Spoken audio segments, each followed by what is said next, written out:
नमस्कार, times of Swaraj में आप सबों का स्वागत है और मैं हूं संतोष सिंह। और आज हम टाइम्स ऑफ स्वराज में हम बात करने जा रहे हैं। देखिए, ये देश विविधताओं का देश है। भाषा, संस्कृति, समझदारी, पेड़ पौधा, हर कुछ अलग है। हर एक कोष पर इतनी प्राकृतिक संपदा और प्रकृति ने हमें इस तरीके से बनाया है कि सब कुछ अलग है। भाषाएं बदल जाती हैं, रहन सहन बदल जाता है, खान पान बदल जाता है। इतनी विविधताएं दुनिया के किसी देश में नहीं है। और ये विविधताएं एक दौर में हमें एकजुट होने में कहीं न कहीं परेशानी खड़ा कर रही थी। लेकिन हमारी पुरखों ने बड़ी मेहनत से इस देश को, पहली बार इंडिया कोई कंट्री है, उसको उन्होंने बड़ी प्यार से स्थापित किया। बहुत सारे कंट्राडिक्शनों पर को नज़रअंदाज करते हुए बहुत कुछ खोना भी पड़ा। इस वजह से धर्म के नाम पर देश का बंटवारा भी झेलना पड़ा। लेकिन उन कंट्राडिक्शनों के बावजूद भी हम सब लोग साथ मिलकर चलना शुरू किए। आज़ादी के बाद बहुत सारी चीज़ें लोगों को देखने को मिला इस दौर में भी। लेकिन सबसे महत्वपूर्ण बात यह है कि जिन विविधताओं को हमने स्वीकार किया, जिन विविधताओं के सहारे ये देश कहाँ था और कहाँ पहुँचा है, आज वो विविधता का इस्तेमाल एक ऐसे राजनीतिक मिजाज के लिए किया जा रहा है जिसे चंद मिनटों में ही देश को कई टुकड़ों में विभक्त किया जा सकता है। तोड़ना आसान है, कहते हैं ना, तोड़ना आसान है, जोड़ना काफ़ी मुश्किल है। इस देश में 2014 के बाद जिस तरीके की राजनीति चल रही है, वो राजनीति कहीं न कहीं देश को तोड़ रहा है। और इस हद तक तोड़ रहा है जिसकी कल्पना आप नहीं कर सकते।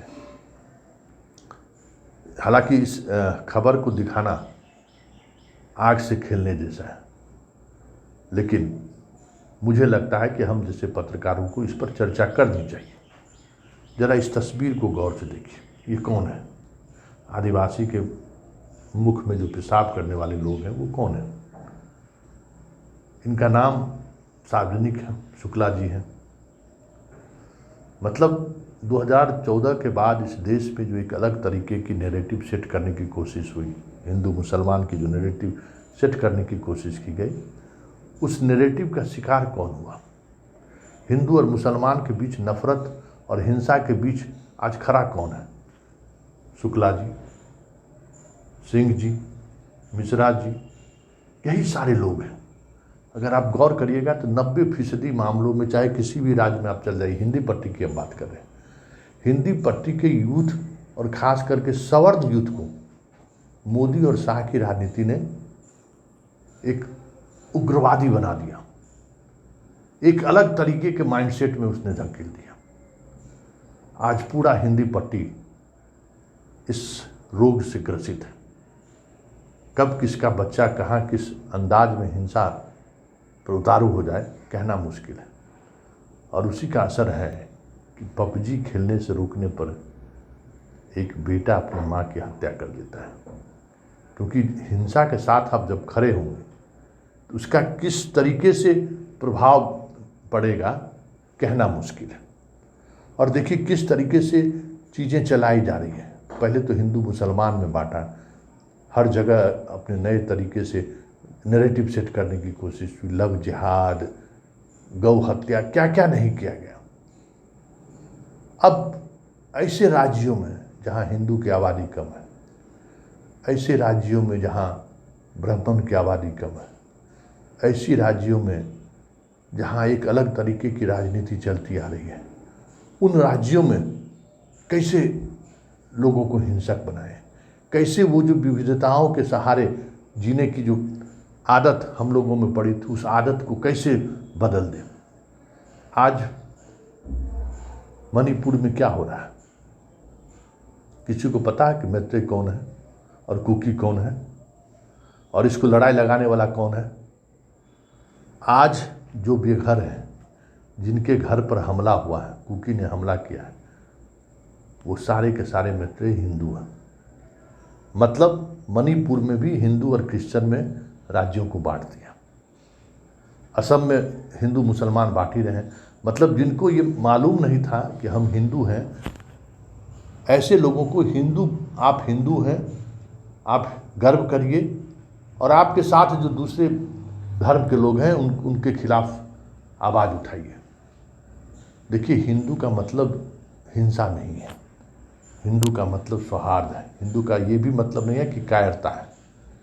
लेकिन जिस तरीके से मणिपुर में राजनीतिक उद्देश्य को लेकर लोगों को झोंका गया, ये समझने की जरूरत है। और ये आग पूरे नॉर्थ ईस्ट में फैलेगा, इसकी संभावना कई विशेषज्ञों ने जता दी है। अभी जरा पंजाब में चलिए, एक एक चीज़ों को समझने की जरूरत है कि पूरे हिंदी पट्टी को इन्होंने हिंदू मुसलमान में बांट दिया, और हथियार किसके हाथों में थमा दिया? सवर्ण के बच्चों के हाथों में हथियार थमा दिया। उसके बाद जो गैर हिंदी पट्टी है, जहाँ हिंदुओं की संख्या कम है, आप नॉर्थ ईस्ट में देख लीजिए क्या राजनीति ये चल रहे हैं। अब इसके बाद पंजाब हरियाणा में देख लीजिए, हरियाणा में तो हिंदुओं की संख्या, पंजाब में देख लीजिए।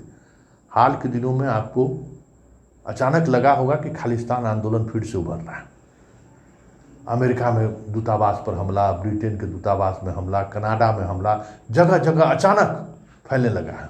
और ये भी खबर आपके तक पहुंचने लगी होगी कि कहीं पाकिस्तान में मारा जा रहा है खालिस्तान समर्थक, तो कनाडा में मारा जा रहा है, अमेरिका में मारा जा रहा है। कई देशों से खालिस्तान समर्थकों की हत्या या अस्वाभाविक मौत की खबरें आप तक पहुंच रही है।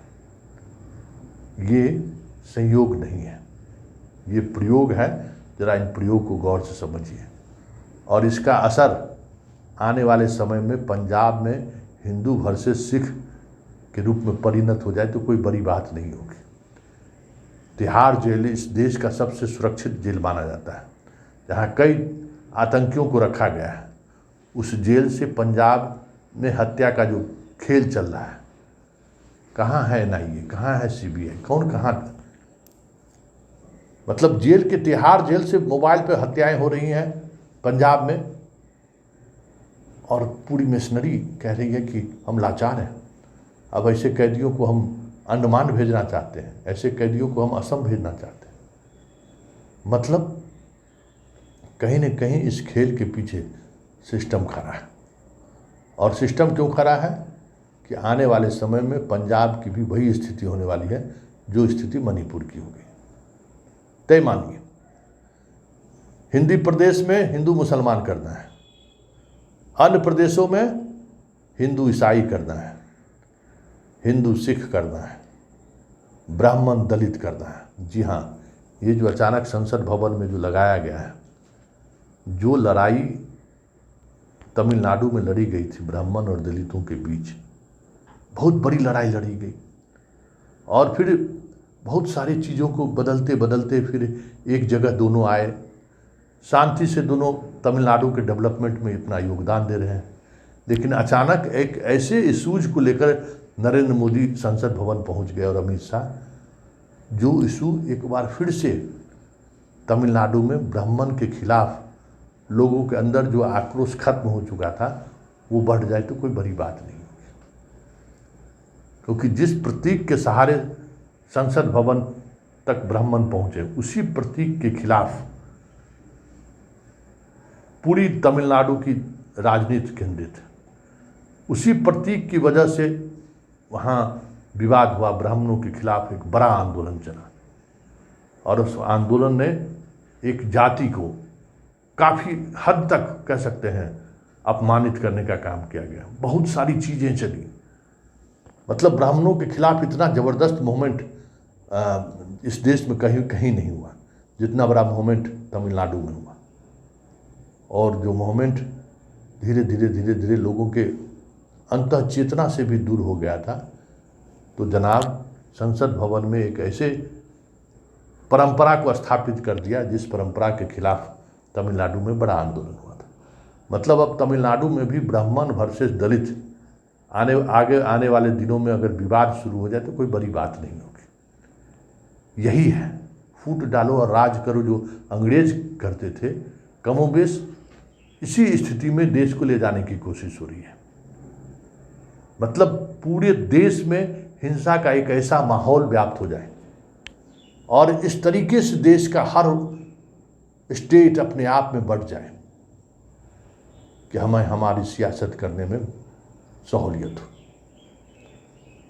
ये तस्वीर हमारे लिए, आपके लिए और उन बच्चों के लिए जो इस तरीके की हिंसा में भरोसा रखते हैं, सोचने के लिए। सोचिए हम कहाँ जा रहे हैं और किस दिशा में जा रहे हैं, और आने वाले समय में इस तरीके की घटनाएं हमें आपको कहाँ ला कर खड़ा कर देगा। क्योंकि इस सियासत ने हर उस विविधताओं पर हमला करना शुरू किया है जिन विविधताओं और विवादों से हम अपने आप को 70 वर्षों में अलग कर रखा था। 70 वर्षों में बहुत सारी समस्याओं का हम लोगों ने समाधान निकाल लिया, लेकिन कहते हैं ना, बनाना बहुत मुश्किल होता है और बिगाड़ना तो चंद मिनटों का खेल है। तो बिगाड़ने का जो खेल शुरू है, मेरी कोशिश सिर्फ इतना ही है, उन चीज़ों को आप समझिए कि मणिपुर में हिंदू क्यों आज शरणार्थी बना हुआ है। जम्मू कश्मीर में धारा 370 हटने के बाद कहा गया था ना कि हम सब लोग जाकर वहाँ ज़मीन खरीदेंगे। कितने लोगों ने ज़मीन खरीदा है और उलट क्या हुआ, हिंदुओं को वहाँ से पलायन करना पड़ा। जो कर्मचारी हिंदू थे वो जम्मू चाह रहे हैं कि उनका ट्रांसफ़र हो जाए। मतलब जो पहले से सुरक्षित थे, जो भी लोग थे, जितने ही संख्या में लोग थे, धारा 370 हटने के बाद आज सारे लोग असुरक्षित हैं और उनको छोड़ घाटी छोड़ कर आना पड़ रहा है। और सरकार क्या कर रही है, मणिपुर में क्या हो रहा है, जम्मू कश्मीर में क्या हो रहा है, और आने वाले दिनों में तमिलनाडु, पंजाब, आंध्र प्रदेश, कर्नाटक में इस तरह की चीज़ें आपको देखने को मिले तो कोई बड़ी बात नहीं होगी। कर्नाटक को भी तो हिंदू मुसलमान में बांटने की बड़ी कोशिश चली थी। ये अलग बात है कि ये कोशिश इनका कामयाब नहीं हुआ, लेकिन कोशिश तो इन्होंने की है। यही वजह है कि ज़रा इस राजनीति को समझिए कि इस राजनीति में हम कहाँ खड़े हैं, आप कहाँ खड़े हैं, और जो सत्ता में है वो राजनीति को किस दिशा में ले जाना चाहते हैं और उसका शिकार कौन हो रहा है। बस इतना ही, यही समझिए। और इसको समझते हुए अब आप निर्णय लीजिए कि आपको करना क्या है, क्योंकि भविष्य हमारा आपका दांव पे है, हमारे बच्चों का भविष्य दांव पर है। सियासत करने वाले राजनेताओं का बच्चों का भविष्य दांव पर नहीं है। वो समाज में जीते हैं जिन समाज में इन सब बातों का कोई स्थान नहीं है। एसपीजी उनके साथ रहता है, Z+ सुरक्षा साथ रहता है। हम आप खुलेआम रात दिन घूमते रहते हैं। शांति नहीं रहेगी तो समृद्धि कैसे आएगा।